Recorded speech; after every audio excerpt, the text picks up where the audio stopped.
you, Andrew. It's a pleasure to be here, and I try to briefly summarize the German stance towards the Palestinians and unilateral recognition. Germany had its fair share of Palestinian terrorism, especially in the 70s.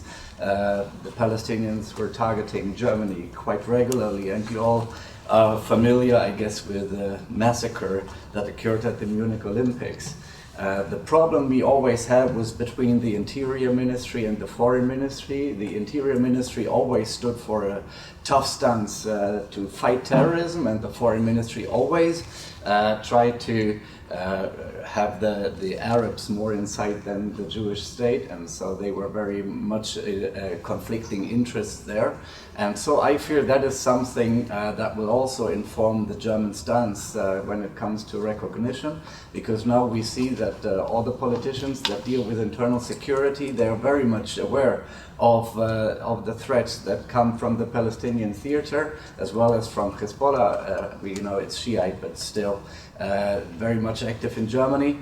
And it's the Foreign Ministry, really, that stands on the brake against anything that would go against the Palestinians, and they are very much in favor of moving the Palestinian file forward. Going back to history, we need to see that the issue of recognition of a Palestinian state is now in its third wave. We had the first wave in 1988 when the Palestinians from the exile in Algiers declared their state, and at that time China, Russia and most of the Arab and Islamic states recognized Palestine. We had a second wave in 2011 when they were going after full-fledged membership at the UN and international institutions. Since 2011 Palestine is a full-fledged member of UNESCO. They got the non-member observer state status. In 2015 they joined the Rome Statute at the International Criminal Court. In 2017 they became a full member at Interpol.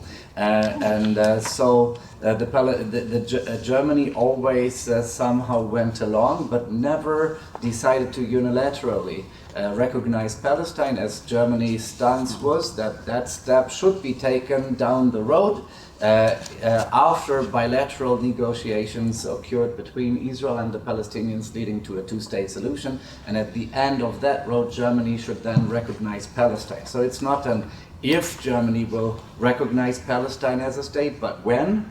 And it's, I think, very important to also highlight that two things. In 2015, we saw a parliamentary question that was posed by the then SPD in the opposition.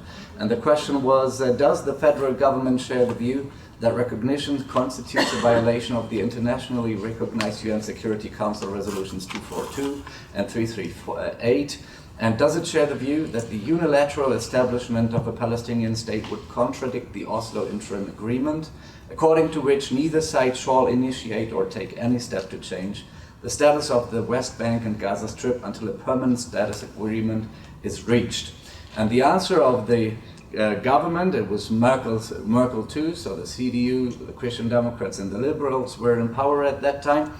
Their answer was the following: the path to a two-state solution with the State of Israel and an independent, democratic, contiguous and viable state of Palestine leads, in the view of the federal government, through substantive negotiations between the parties to the conflict. A two-state solution is in accordance with international law, including all relevant UN Security Council resolutions and the Oslo Interim Agreement. The federal government has no reason to subject other approaches to a savoring or dignifying assessment under international law. So there are 4 points I want to make, which I think are very much showing the German position until this very day. Firstly, they make a purely political argument concerning in support of bilateral negotiations leading to an agreement in the framework of a two-state solution. The two-state solution for them is in line with international law, and it's the only legal argument that they make. So the case of recognition of Palestine for the German government is not a legal case, not a legal question, it's a political question. So They recognize that there are other approaches besides the two-state solution, but they say that it needs a savoring assessment under international law, and that Germany at that time did see no reason to do so. So I think that is clear. And one last thing I want to mention, or two actually, is in 2019 the academic service of the Bundestag that helps members of parliament already wrote a lengthy document, which I can share with Andrew, and he can send it to you if you're interested.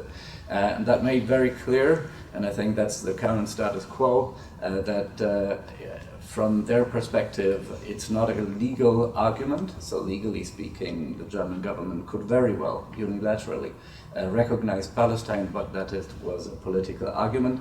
And the second thing is that Statista, so statistics show that 65% of the German populace at this point support the recognition of a Palestinian state. So for me, it's a miracle that so far this has not happened, and hopefully we will still have the politics on our side. So I think by making the case in Germany, we very much need to focus on addressing the politicians and hope to create a political push and narrative that will support Germany not recognizing Palestine at that point. Thank you. Thank you.